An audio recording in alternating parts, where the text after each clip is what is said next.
Só lembrar que é um estudo randomizado de fluido-responsividade.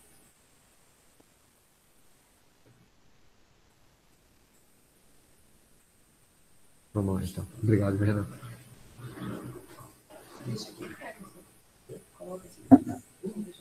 Já por aqui.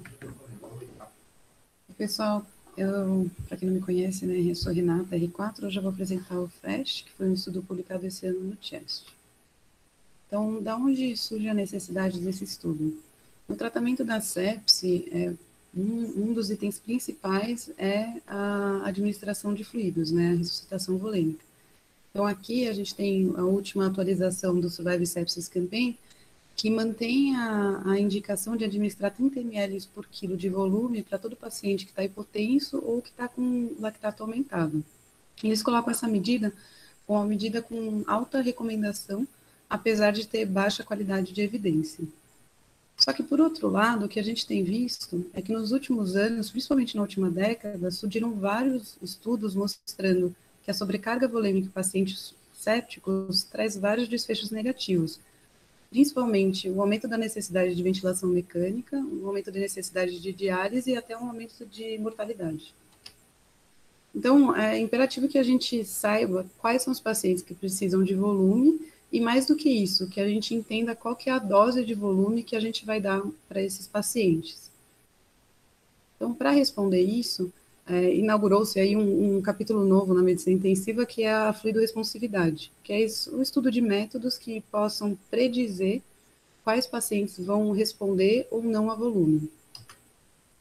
Então, a questão central do FRESH é se pacientes que têm choque séptico, a ressuscitação guiada por avaliação dinâmica de fluido-responsividade estaria associada a melhores desfechos. Então, a população do estudo foram pacientes com sepse ou choque séptico admitidos na emergência. A intervenção foi ressuscitação guiada por avaliação de volume sistólico após a elevação passiva das pernas. O grupo controle foi a ressuscitação guiada por cuidado usual. O desfecho principal foi balanço hídrico positivo nas primeiras 72 horas. Tá passando. Uhum. Não sei exatamente qual foi.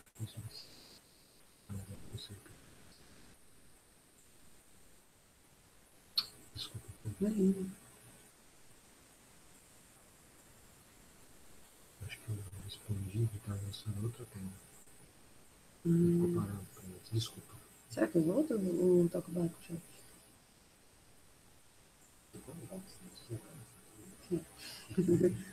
É bom que tira até um pouquinho da ansiedade inicial. Então, vamos lá. Fresh. Então, só retomando rapidamente o que a gente falou agora com as imagens, né? Então, você tem aqui a indicação da última atualização do Surviving Sepsis Campaign de dar 30 ml por quilo de cristalóide para os pacientes sépticos com hipotensão ou hiperlactatemia, e é uma recomendação com alto nível de evidência, apesar de não ter muita alto nível de indicação, né, de recomendação, apesar de não ter muita evidência. Só que o que a gente tem visto nos últimos anos, principalmente aí na última década, vários estudos observacionais e até uns ICTs mostrando que a sobrecarga volêmica nesses pacientes está associada a diversos desfechos negativos, sendo que os mais importantes, os principais, são ventilação mecânica, aumento da necessidade de diálise e aumento da mortalidade. Então, é importante a gente, sabendo que sobrecarga volêmica faz mal a esses pacientes, saber exatamente quais pacientes que vão merecer volume e, mais do que isso, entender qual que é a dose dessa droga que a gente vai administrar. Então, com isso, com essa necessidade, surgiu esse capítulo novo aí na medicina intensiva, que é o estudo da fluidoresponsividade. Seria o estudo de métodos que seriam capazes de predizer qual paciente responderia, né, se beneficiaria de volume e qual não.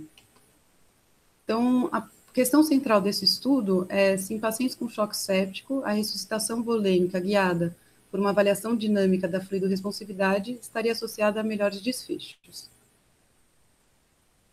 A população do estudo são pacientes com sepse ou choque séptico. A intervenção foi justamente a ressuscitação guiada, e aí, para fluidoresponsividade, eles utilizaram a avaliação do volume sistólico após a elevação passiva das pernas. O grupo controle foi a ressuscitação guiada por cuidado usual. O desfecho principal foi balanço hídrico positivo nas primeiras 72 horas ou na alta da UTI se acontecesse antes de 72 horas. Então, na metodologia, foi um estudo clínico randomizado, incluiu 13 hospitais nos Estados Unidos e na Inglaterra. Foi feita uma randomização 2:1 em blocos variáveis. Esse estudo, obviamente, não deu para cegar. Os dados foram coletados do prontuário e aqueles dados perdidos foi utilizado a múltiplas imputações. Os critérios de inclusão, eles usaram um critério um pouquinho antigo de sepse, né? 2 ou mais critérios de CIRS com suspeita de infecção. Seriam aqueles pacientes com indicação de internação em UTI, pacientes que estavam hipotensos após a ressuscitação com 1 a 3 litros de cristalóide e pacientes que teriam a possibilidade de ser incluídos no estudo com menos de 24 horas da admissão hospitalar. São vários critérios de exclusão, mas eu acho que o que importa para a gente é que eles excluíram qualquer paciente que tivesse alguma outra condição aguda grave, pacientes que estavam sangrando, pacientes que receberam mais de 3 litros de cristalóide antes de serem candidatos ao estudo, pacientes que tinham diretivas avançadas que não estavam compatíveis com o protocolo do estudo e pacientes com menos de 18 anos. Então, a intervenção foi a elevação passiva da perna. E qual que é a ideia? É você diferenciar o paciente que vai ter um aumento do volume sistólico quando você aumenta a pré-carga, né? Então, a elevação da perna aumentaria a pré-carga. Então, nessa primeira curva aqui seria o paciente responsível, aumentando a pré-carga, você tem um aumento do volume sistólico, e dos pacientes que não respondem, você aumenta a pré-carga, mas você não tem nenhuma resposta, ou não tem uma resposta suficiente de aumento de volume sistólico. Isso daqui não faz parte do estudo, é só para mostrar uma meta-análise que analisou a elevação passiva das pernas com o método de fluido-responsividade e viram que tem uma área sob a curva de 0,95, que é bem robusta. Para avaliar o volume sistólico, você tem várias formas, né? Você tem diversas formas de avaliar isso. Nesse estudo, eles elegeram essa, que foi um monitor de biorreatância. Então, é um monitor não invasivo. A ideia dele é que você tem 8 eletrodos. Basicamente, assim, os eletrodos externos, eles formam uma corrente elétrica que percorre o paciente, e os eletrodos internos, eles têm sensores que mandam informações para o monitor. Então, essa corrente elétrica que corre sobre o paciente, ela sofre uma oscilação com a função cardíaca, né, com a atividade cardíaca. E essa oscilação, ela faz com que seja possível você estimar o volume sistólico. Então, se você faz a elevação passiva das pernas e você tem um aumento do volume sistólico em mais de 10%, você teria aí um paciente que seria responsivo ao volume. Esse daqui é o fluxograma do grupo intervenção. Então, se você tivesse um paciente com qualquer sinal de hipoperfusão, você faria a avaliação com a elevação das pernas. Se ele não tivesse um aumento acima de 10% do volume sistólico, você titulava vasopressor. Se ele tivesse um aumento acima de 10%, você fazia um bolo de 0,5 e reavaliava. Nessa reavaliação, você voltava aqui para o início do fluxograma e ia seguindo. A única coisa que eles colocam aqui é que se você já deu 2 litros de volume para o paciente, é bom considerar entrar com vasopressor. O desfecho primário foi balanço hídrico nas primeiras 72 horas ou nos pacientes que tiveram alta antes disso. Eles tiveram vários desfechos secundários. Terapia substitutiva renal, ventilação mecânica, tempo de estadia na UTI, tempo de ventilação, tempo de uso de vasopressor e mudança na creatinina basal. Eles também especificaram alguns desfechos para análise exploratória, então eventos adversos, readmissão na UTI, mortalidade, o volume total de fluido que foi administrado, eventos cardiovasculares e a diferença média do balanço hídrico, incluindo o volume que o paciente recebeu antes do estudo. A análise do desfecho primário foi feito com o teste T de Student. Os dados foram colocados em médias, medianas, desvio padrão e um intervalo de confiança de 95%. No desfecho secundário, usaram o Fisher, o Q-quadrado e o Coxon. E aí, como tem muito desfecho secundário, né, eles fizeram uma correção para erro tipo 1 com esse procedimento de Holmes, que é semelhante ao Bonferroni, mas eu acho que é um pouquinho mais rígido. O cálculo da amostra, eles chegaram em 120 pacientes, esperando que tivesse uma diferença entre 2 litros no balanço dos dois grupos, considerando um alfa de 0,05, chegando a um poder de 92,7%. Eles também calcularam a amostra para o desfecho secundário, que foi a mudança da creatinina basal, que eu achei bem peculiar, com um poder de 80%. A análise dos dados foi por intenção de tratar, só que eles tiveram muitos pacientes que não conseguiram ser monitorizados até o final do período do estudo, das 72 horas. Então, eles usaram uma intenção de tratar modificada para analisar os principais dados. Então, essa intenção de tratar modificada é basicamente os pacientes que foram incluídos no estudo e conseguiram completar 72 horas de monitorização. Eles também fizeram uma análise interina com 90 pacientes. A ideia dessa análise interina foi dar uma olhada nos desfechos secundários. Eles não olharam o desfecho primário. E a ideia era reestimar o tamanho da amostra a depender dos desfechos secundários, admitindo aí um aumento da amostra até 210 pacientes. Esse estudo foi feito entre 2016 e 2019. Inicialmente, eles fizeram screening de 5.535 pacientes e chegaram a um N de 150. É um N maior do que eles imaginaram, né? Que eles não imaginaram, mas que eles propuseram no início, que era um N de 120, por conta da análise interina. E o que a gente viu é que desses 150 pacientes, teve assim, uma perda considerável por pacientes que acabaram entrando em critério de exclusão, precisaram de cirurgia ou desenvolveram cetoacidose diabética. No fim das contas, você tem 83 pacientes que foram analisados no grupo intervenção e 41 pacientes que foram analisados no grupo controle. Aqui são as características basais dos pacientes. O que chama atenção é que teve uma disparidade bem importante de gênero. Então, você teve muito mais mulher no grupo intervenção do que no grupo controle, mas fora isso, as características parecem mais ou menos balanceadas. Algumas características aqui que eu achei interessante da gente ver, né?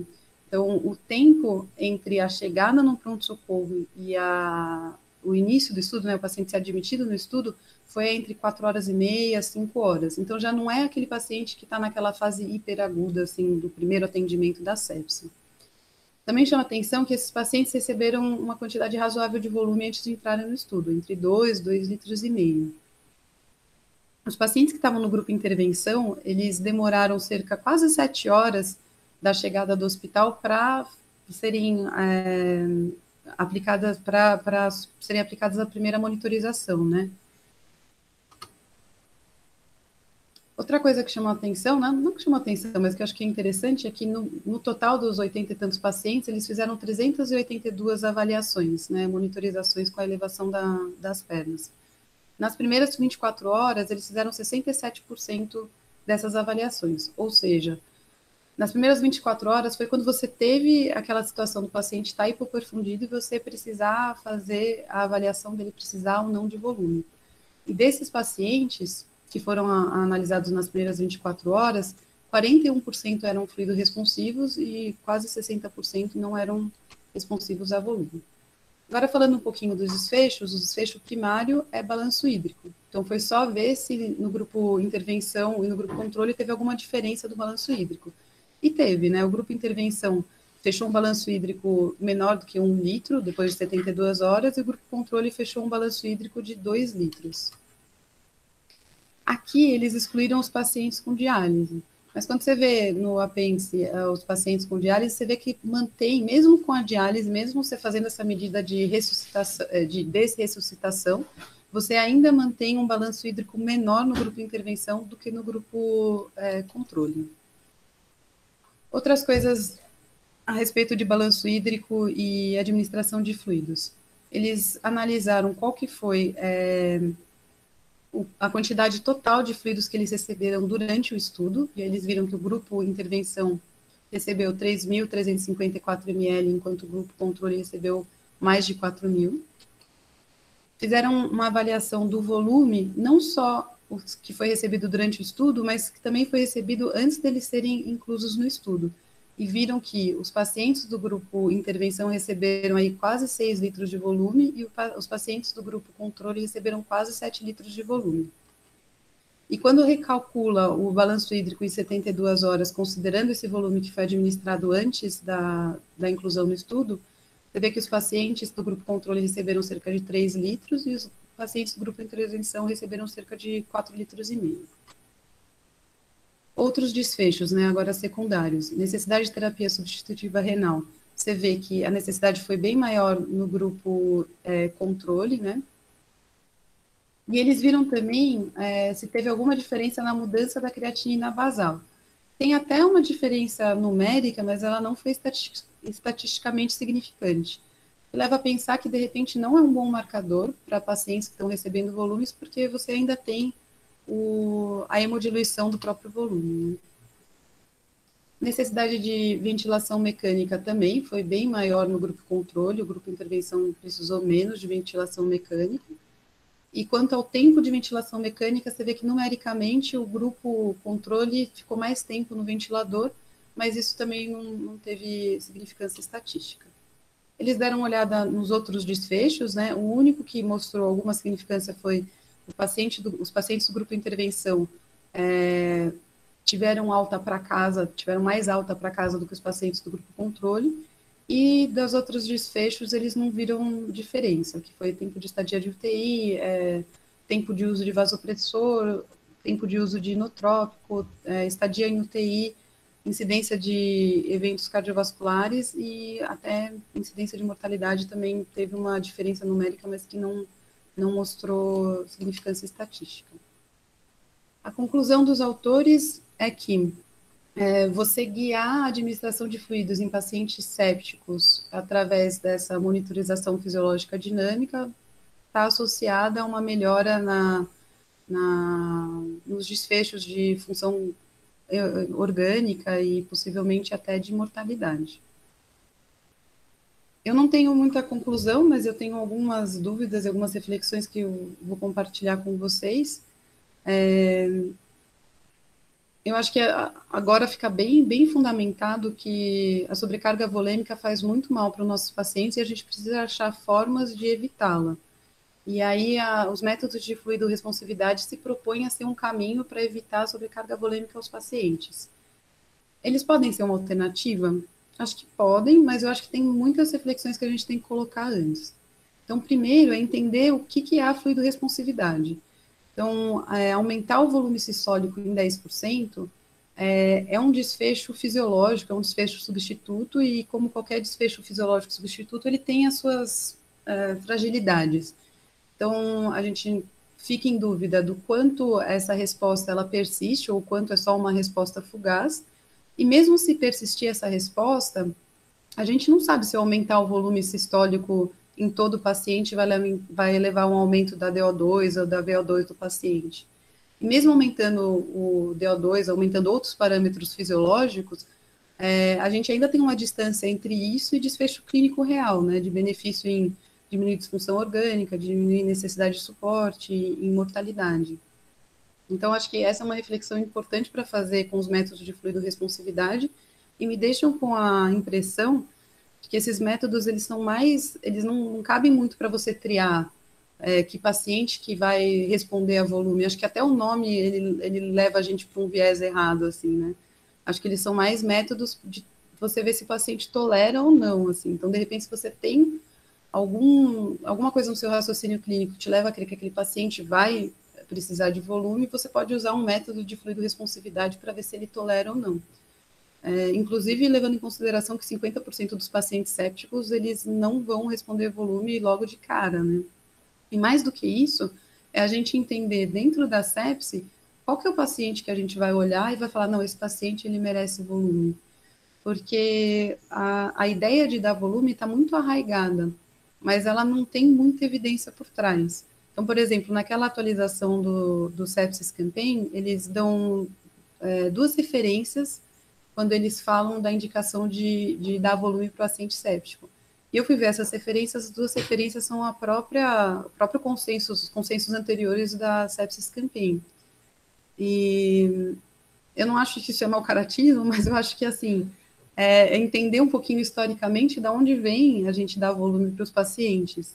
Então, todas as práticas médicas que surgiram antes da gente ter uma medicina que estava mais orientada para a evidência, uma medicina mais científica, ela fica arraigada e aí depois é difícil da gente testar porque você não consegue passar em comitê de ética, não tem equipoase, é difícil mudar a prática.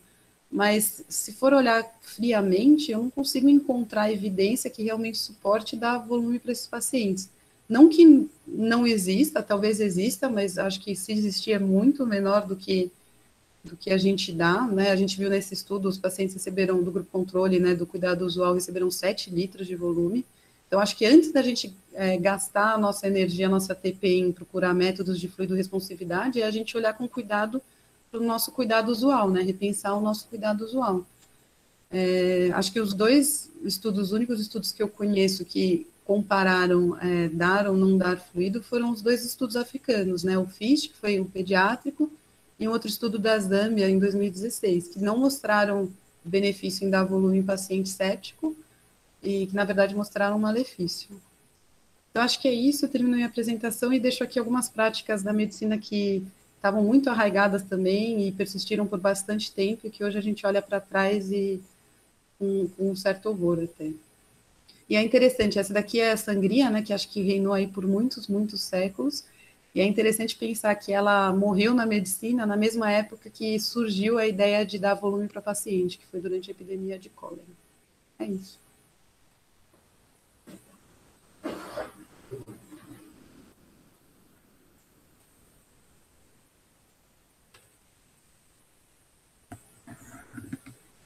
Muito legal, Renata, muito bom.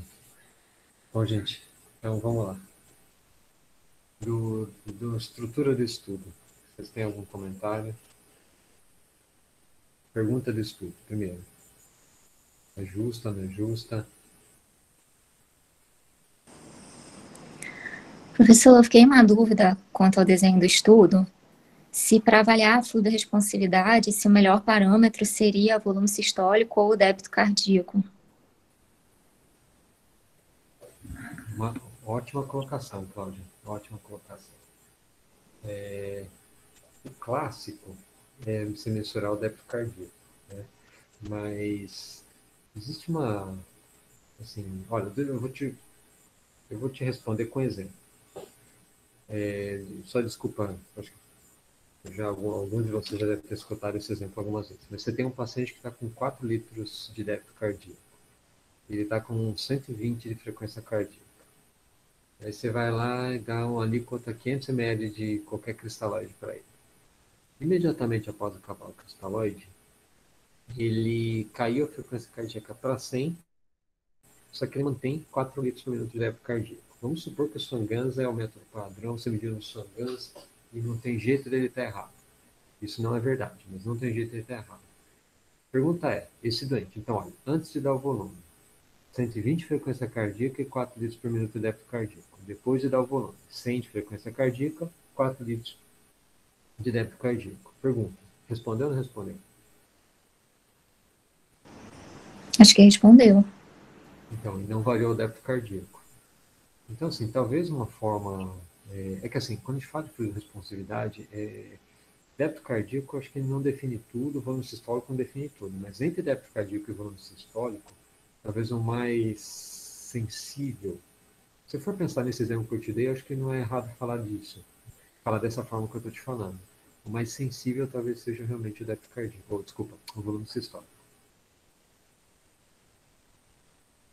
Ó, gente, só lembrar uma coisa. Tem dente que melhora a perfusão sem melhorar o débito cardíaco, sem melhorar o volume sistólico, e sem melhorar a pressão arterial depois que recebe fluido. Tem dente que melhora a pressão, melhora a perfusão, e sem melhorar o volume sistólico nem o débito cardíaco. Eu estou falando tudo isso porque o conceito de fluido-responsividade, quando a gente fala em débito cardíaco, ou volume sistólico que seja, eu acho que ele ainda não é o ideal. Talvez ele pegue uma grande parte das situações, mas não todas as da beira-letra. Então, acho que assim, resumindo, respondendo, Cláudio, acho que o volume sistólico talvez seja uma ferramenta boa. Vou dizer boa, não sei se é ideal, mas boa. Obrigada. Imagina. E aí, gente, da estrutura. A pergunta é justa?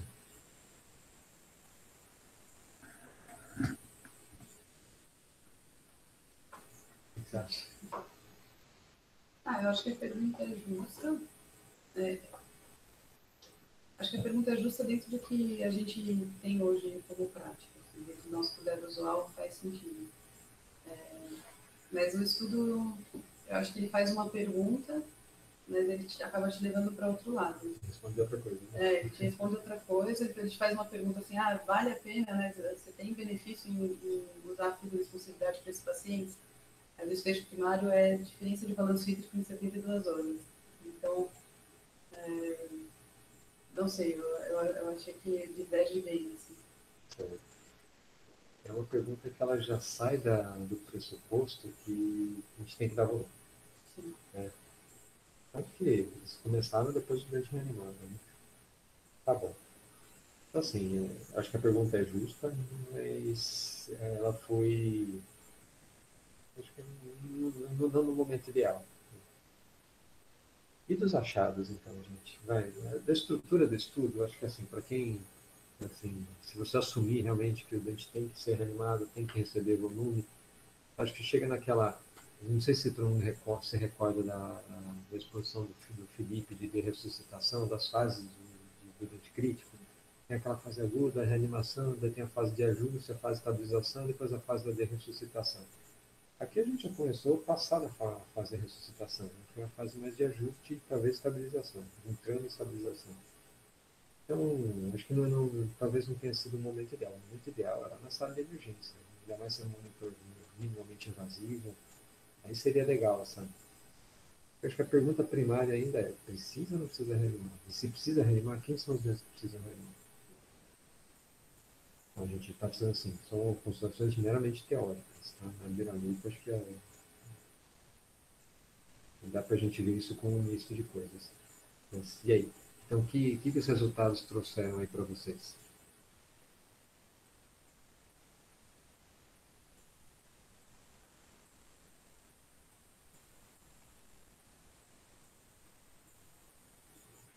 Esses achados não trouxeram algumas coisas para que a beira-leito anima ou desanima a gente a tomar alguns procedimentos? Pensem.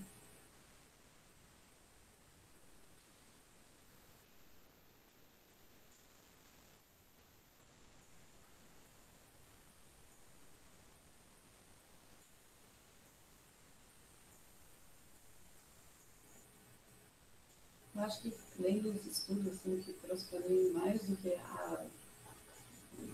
me chamou muito mais atenção os achados do que, de fato, o método de monitorização, né? Então, todo estudo que tem sido feito com volume em paciente séptico mostra a mesma coisa. Então, repete um sinal e vai mostrando uma consistência de que mais volume está associado a aqueles piores desfechos, principalmente ventilação mecânica, diálise, e nesse estudo mostrou, mas em outros, muitos, mostrou um sinal de mortalidade também. E aí, se você pensar numa monitorização, então imagina, você vai adotar um novo monitor, um novo número que você vai correr atrás, que pode te distrair, que de cara te mostra que 50% dos pacientes já não são candidatos, então eu acho que já também é um sinal de que talvez a sua intervenção não é para ser generalizada como é colocada nos guidelines. Curso, então eu tenho a impressão de que é você complicar uma situação que de repente poderia ser resolvida de uma forma mais fácil. Seria realmente estudar se tem de fato um papel de volume nesses pacientes ou não. Tá certo, perfeito. Olha, gente, só para exemplificar o que a Renata disse para a gente aí. Todo mundo lembra do Process. Né? Vocês lembram dos 3 grupos do Process? Os achados, assim, não, análise primária não teve diferença nenhuma, mas análise secundária, o grupo que recebeu fluido baseado no índice de choque, a característica principal dele é que eles receberam mais volume que os outros 2 grupos, tanto o grupo oligô quanto o grupo controle, o cuidado usual. E foi o grupo que mais realizou. Isso é uma coisa bem interessante de achar. E o próprio FACT, né? Que por mais que não tenha sido estatisticamente diferente, você deixar de dialisar 1/3 dos pacientes que vem com síndrome de desconforto por UTI, me parece um número bastante interessante. Né? Cai de 75 doentes que precisavam de dialisar em 1.000 para 50. Ele não foi desenhado para isso, mas ele tem a consistência do processo por trás também. Esse aqui eu acho que tem esse mesmo sentido, né?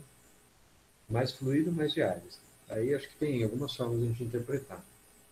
Ou a gente dialisa muitos doentes, liga a terapia substitutiva renal, porque para tirar o fluido que a gente deu, né? Ou realmente o fluido tem alguma coisa a ver com a pior da função renal, ou as duas coisas, ou outras que a gente não conhece ainda. Acho que isso é um achado bem legal, né? Bem legal de a gente guardar. Só lembrando, né, que aqui a gente está falando de quarta para sétima hora de reanimação. Então já é meio tardio a coisa. E, bom, o balanço foi assim. Eu acho que de uma forma global, isso já tem até um. Se a gente for levantar o que tem literatura até consciente também, assim, é legal a gente usar técnicas aí de fundo de responsabilidade e o que, que ela acaba fazendo a gente é freando, né, parando a gente na hora de dar fluido. Então, perfeito, perfeito. Então, assim, não sei se tem impacto em UTIs ou em ambientes que você já tem a cultura de dar o mínimo de fluido possível para os doentes. Isso eu acho que talvez esse impacto seja dampeado. E o leg raising, é, como interpretar o leg raising?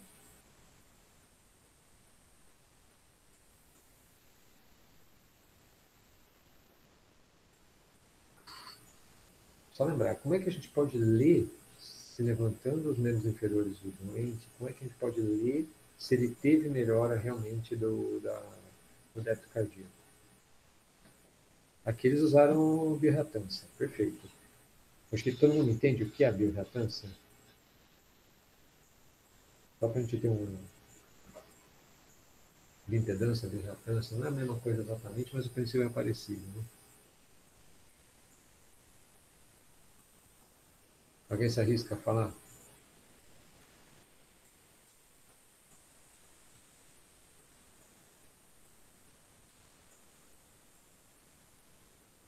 Bom, gente, só lembrar o seguinte. Sempre que você tem avaliação de qualquer... Assim, você está passando uma corrente pela caixa torácica. Qualquer coisa que entre, que mude a condução da corrente, seja ar ou seja sangue, quer dizer, sangue vai aumentar a condutância da corrente, a ar vai diminuir. Isso assim, vai ou atrapalhar ou facilitar a leitura do sinal de travesseiro de corrente pela caixa torácica. É o princípio da impedância elétrica. Então, assim, se você aumenta o volume sistólico, teoricamente você aumentou a quantidade de sangue por uma determinada quantidade de tempo dentro da caixa torácica. Isso deve aumentar a condução elétrica. Então, você faz o leg raising, o doente aumenta o sinal de transmissão de corrente, quer dizer que proporcionalmente o quanto aumentou a corrente deve ter sido o quanto aumentou de volume sistólico. Então faz todo sentido pensar dessa forma.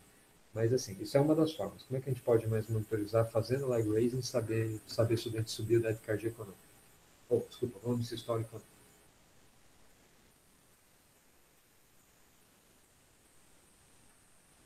Se tiver os sangrando, você usa os sangrantes. Se tiver eco, você usa o eco. Se tiver contorno de pulso, você usa contorno de pulso. Qualquer monitor que vocês quiserem. O que mais? O que mais que pode dar um sinal para a gente que a gente tem a beira-leito, que pode ser que tenha aumentado o volume sistólico?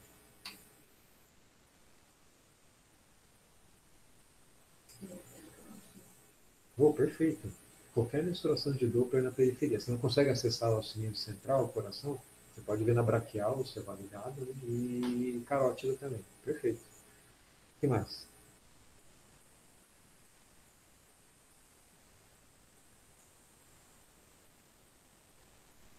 Olha, e TCO2. Faz sentido? Dentro da sabe da cardíaca subir a TCO2? Fica aumentando a transferência de CO2 da periferia para o sininho central? Tá, o que mais? Delta PP, faz sentido? O dentinho delta PP, você levanta as pernas e ele perde o delta PP. Olha, gente, o delta PP, ele não vai expressar só isso. Eu estou falando isso porque bastante gente. Só lembrar que o Passive Leg Raising ele tem algumas características importantes para a gente. Primeiro, que o dente não precisa estar sedado, não precisa estar paralisado, não precisa estar nem ventilando, né, em tese. Dependendo do que a gente vai usar, nem ventilando. Mas, então, assim, é uma metodologia que exige menos aí da interação coração-pulmão. A interação coração-pulmão atrapalha, né? Mas não necessariamente a gente precisa estar com o doente nas condições ditas ideais. Isso de condições ditas ideais, só lembrar que quando você está falando de doente sedado, paralisado, tendo alguma coisa para medir o débito cardíaco, tendo seus pelo menos 6 não, tinha pelo menos 8 ml por quilo, sem afiar, sem arritmia que atrapalhe. Se a gente for preencher todos esses critérios, tem um estudo do Pedro, né? Pedro Mendes, de que juntando aqui um outro Sírio com outro hospital particular aqui de São Paulo, menos de 1% dos doentes a gente consegue fazer isso. A maior parte já está ou estudado, ou ventilação espontânea, ou 6 ml por quilo, ou com FA, e aí vai. Então, é um limitante importante, qualquer outra metodologia. Mas voltando para o DataPP, gente, o DataPP ele tem para a gente uma expressão bem importante de outras coisas. Né? Você medir o DataPP no doente com leg raising, sempre que a gente faz o leg raising, o que passa na cabeça? Aumentar o retorno venoso. Não é só isso. Se aumentar o retorno venoso, aumentei a coluna arterial também, de impedância de saída do ventrículo esquerdo. É só, se eu coloquei essa pressão que aumentou o retorno venoso, o impacto para o retorno venoso, você subir, que seja 2, 3 minutos de mercúrio num compartimento, num sistema de baixa pressão, é muito. Mas para o sistema arterial não faz muita diferença, mas alguma faz. A gente aumenta também a impedância do ventrículo esquerdo. Então, o delta-PP, na verdade, ele está mostrando para a gente, tem gente que pode diminuir o delta-PP, porque simplesmente a gente pegou a curva de elasticidade da arterial da aorta e colocou lá para cima. Já estava no limite e a gente entrou numa fase de platô. Quer dizer, o delta-PP pode deixar de existir sem subir o volume sistólico. Né?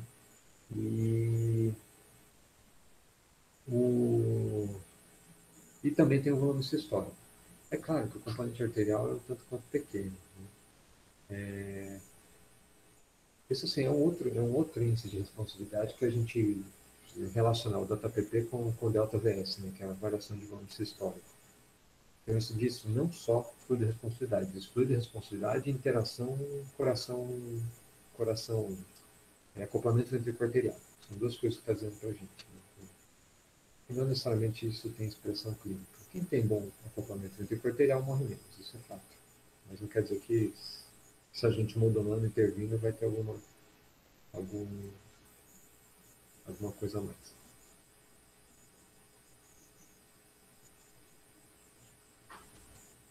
Bom, vamos lá, gente. Alguém tem... Só uma pergunta. Vocês têm usado alguma técnica aí de fluido de responsabilidade? Tem usado? Alguém tem usado?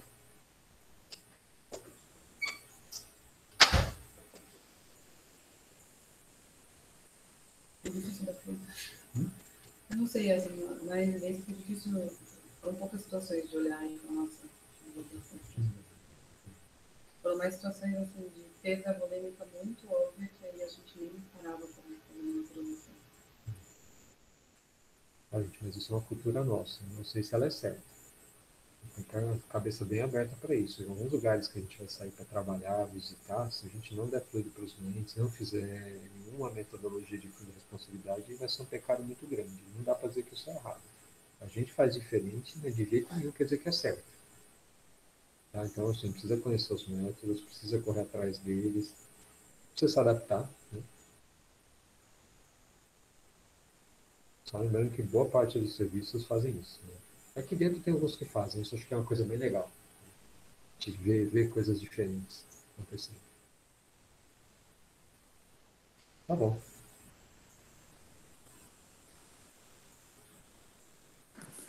Professor, Fala, Rodrigo. eu queria tirar umas dúvidas assim, em relação à metodologia do estudo. A primeira é assim... Vinícius, posso pedir um favor? Você consegue Pode. falar um pouquinho mais perto do microfone? Que eu acho que está dando Rapidinho, pessoal, aqui tem outros celulares ligados aqui. Melhorou, professor? Melhorou. Eu queria perguntar algumas coisas, assim. É porque, assim, foi um estudo financiado pela Baxter, que é quem fabricava o aparelho que eles usaram para monitorizar, né? E tinha algumas coisas esquisitas, assim, tipo, foi muito cêntrico, mas demoraram 2 anos para pegar 150 pacientes, usaram um critério antigo de sepse, mas o sepsis 3 já estava publicado, não sei se eles pegaram pacientes menos graves. Eu não sei se esse desbalanço, como é que surgiu esse desbalanço grande entre homens e mulheres, e se isso invalida o resultado do estudo. Eu fiquei com várias dúvidas, assim, da forma como o estudo foi conduzido. Olha, Assim, eu acho que o estudo financiado pela indústria não desvaloriza de jeito nenhum. Acho que essas parcerias são comuns aí em outros ambientes, em outros países. O que não pode ter é que assim, tem que ser um financiamento, tem que ser um combinado entre os dois, vamos dizer assim, querendo o bem da situação geral. É claro, isso, quando você vê a indústria, nós somos educados para ficar meio olhando todo. Mas eu acho que não deve ser sempre assim, não. Um grande exemplo aí, por exemplo, é o Prowess Shop. Né? Prowess, aparentemente, teve um peso aí da indústria em cima do Precogine. Mas veio o Power Shop depois, que foi financiado pela indústria, e mesmo assim, simplesmente motivou a parada de fabricação. Então, se a pergunta é justa, o laboratório entra com querendo saber, ó, estamos fazendo bem ou não, não só com fins lucrativos, acho que é um troço legal. E mesmo porque se der certo, é uma coisa para valorizar. Um laboratório que financiou um estudo, que tirou a droga, eu nem sei qual foi o nome da Dorpecogina, mas acho que é um laboratório que me parece que quer realmente responder de forma adequada. Mas assim, acho que a gente não deve ver de forma muito ruim essa associação. Né? Mas que pode ter peso, eu acho que eu concordo com você, né, Vinícius? Pode ter sim. Principalmente na hora de mostrar os resultados. Né? Porque assim, esse estudo, na verdade, ele devia ter sido desenhado, talvez, se a gente quer perguntar, é assim, olha, desfechos grosseiros, aumentou ou diminuiu a mortalidade? Depois a gente pode pegar outras coisas, tipo tempo de internação, ventilação, que realmente foram diferentes. E parar por aí. Né? Outra pergunta, putz, já me perdi aqui, Vinícius. Qual que era? Do desbalanço? Isso. Se o desbalanço entre homens e mulheres, entre os grupos de intervenção e controle, foi grande o suficiente para talvez invalidar o resultado do estudo ou olhar com uma certa ressalva. Tá. Olha, é difícil, pergunta de difícil resposta, né? Não sei te dizer. Não sei. Eu acho que a priori não tem por que a gente falar isso, né? Mas se foram diferentes, foram. Só um dado que eu não coloquei, porque não queria deixar a apresentação muito grande, eles fizeram uma análise depois de sensitividade para ver se tinha alguma diferença nesses balanços, e na análise deles eles viram que se mantém. Você tem uma boa colocação, porque nos estudos atuais a ideia é sempre apresentar já a análise primária corrigida, né? Com uma regressão logística. Aí você coloca todos os balanços possíveis, né? Ou você já prevê, assim, por exemplo, já põe já de cara sexo, idade, SAPS, para... É que foi, por exemplo, a Curacis. Se for olhar o Curacis, foi exatamente isso que eles fizeram. E, Fala isso. você sabe se tem algum motivo para esse tipo de alocação que eles escolheram, de 2 para 1? Que isso é uma coisa que eu realmente não faço ideia. Acho que a ideia primária é economizar na amostra. Você expõe mais gente à sua intervenção e menos gente ao controle. Você está assumindo que o controle você já conhece mais ou menos como é que é. Que é homogêneo, que vai variar pouco. Essa é a principal. Assim, a grande dificuldade disso, Vinícius, é assim, principalmente em desfechos fisiológicos, frequentemente você vai ter um desbalanço muito grande de variância, intervalo de confiança, que é esperado. Né? Quanto maior o N, menor vai ser essa variação, essa não igualdade. Mas se você já está fazendo uma randomização do SPAM para economizar no N, você já está sendo queimando a largada, né? Saindo do princípio que provavelmente você vai ter um N pequeno que você vai ter um desbalanço. Aí você já tem que se antecipar e quando você vai desenhar o seu estudo, por exemplo, você vai fazer diferença de balanço e frequência cardíaca. Assuma que as variâncias vão ser diferentes. E alguns testes estatísticos, por exemplo, o teste T, é uma prerrogativa dele você ter variâncias iguais. É o princípio dele, inclusive. Tem como você corrigir isso. Né? Mas você tem que sair já tendo isso bem claro na mente. Tá?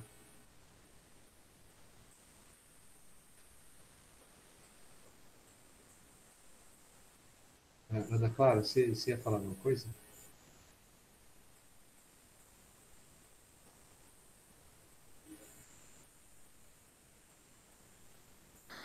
Oi, professor. Não, foi só questão do áudio aqui mesmo. Desculpa.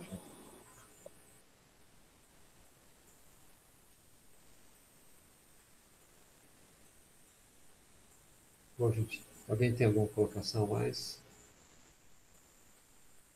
Renato? Então tá ótimo, gente. Vamos lá, então.